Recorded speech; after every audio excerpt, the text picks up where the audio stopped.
Hi guys, welcome back to the channel. I'm Seat. Only one day after the fateful Himars strike against Russian troops concentration in Donetsk region, which resulted in more than 100 dead Russian invaders, there is another Himars strike in Kherson region, which resulted with more than 60 dead Russian soldiers. It seems that Ukrainian Himars attacks are intensifying, and Russian soldiers are paying the price. Only one day after the fateful Himars strike against Russian troops concentration near Volnovakha, Donetsk region, which resulted in more than 100 dead Russian invaders, another groups of Russian troops were hit by GMLRS M30A1 tungsten ball rains. This time it happened near the Oleshki National Park, Kherson region. 3 strikes inflicted heavy casualties.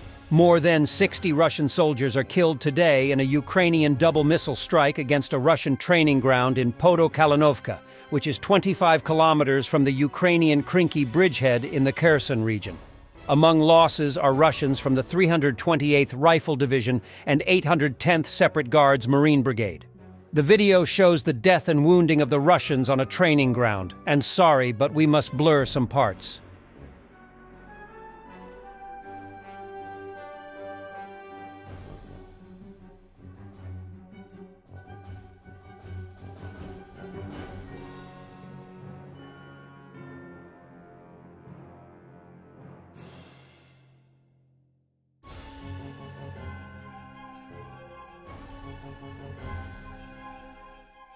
Fox News counters Tucker's bunker interview with a dictator by interviewing President Zelensky on the front lines in Ukraine. Being less than 1.5 miles from Russian positions, Zelensky talks about the anniversary of the war, the debate in Congress on aid to Ukraine, and the retreat of Ukrainian troops from Avdiivka. Iran has provided Russia with hundreds of powerful surface-to-surface ballistic missiles, 6 sources told Reuters. Iran's provision of around 400 missiles includes many from the Fate 110 family of short-range ballistic weapons, such as the Zulfagar, 3 Iranian sources said. This road-mobile missile is capable of striking targets at a distance of between 186 and 435 miles, experts say. There will be more shipments, an Iranian official said. There is no reason to hide it. We are allowed to export weapons to any country that we wish to. UN Security Council restrictions on Iran's export of some missiles, drones, and other technologies expired in October. However, the United States and European Union retained sanctions on Iran's ballistic missile program amid concerns over exports of weapons to its proxies in the Middle East and to Russia. Apparently, the Ukrainian army has transferred a unit of German Marder armored personnel carriers to the front. Unfortunately, classically without adequate anti-aircraft defense. An easy target for Russia's Zala Lancet kamikaze drones. At least the armor seems to be holding.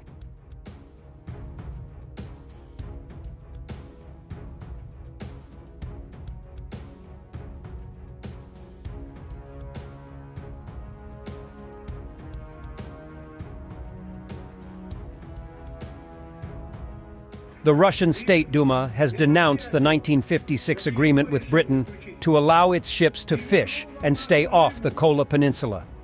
Shameless British have been eating our fish for 68 years, Duma Speaker Volodin explained the unanimous decision of the MPs. He added that this was Putin's way of taking revenge on the British for the sanctions.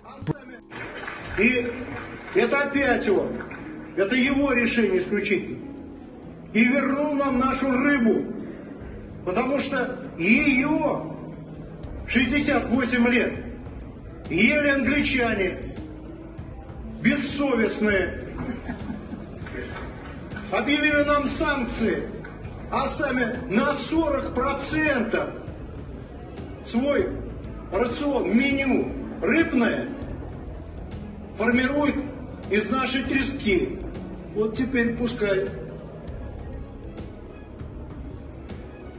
худеют, умнеют, потому что 40% именно треска и другие виды рыб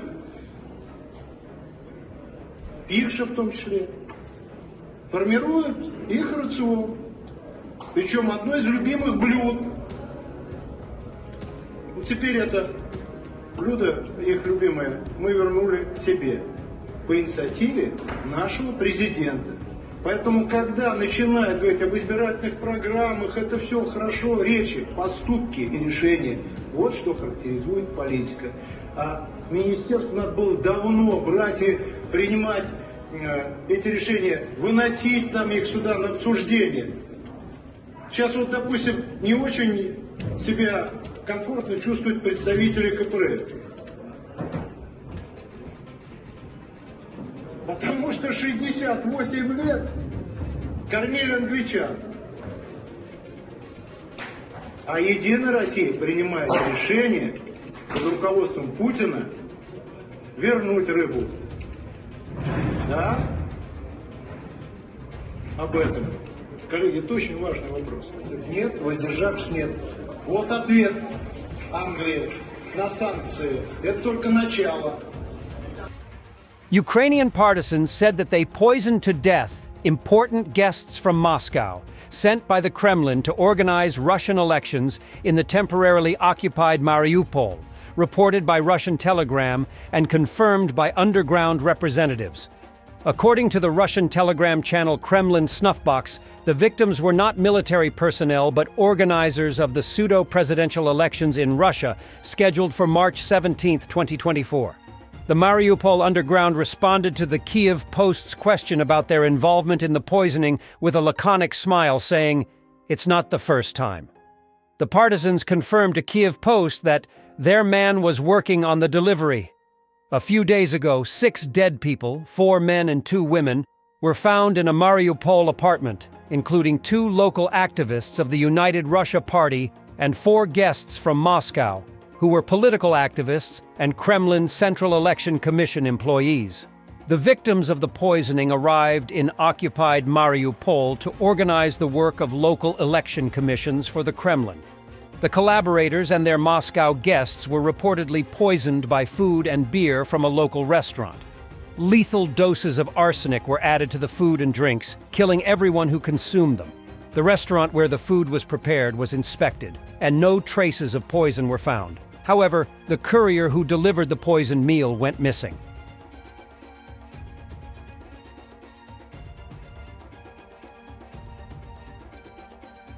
Thank you for watching. We'll keep an eye on those Himars strike and we will report as usual. Stay with Warthog Defense. Comment, like, subscribe, become our member and stay strong. Thanks for watching, and don't forget to subscribe.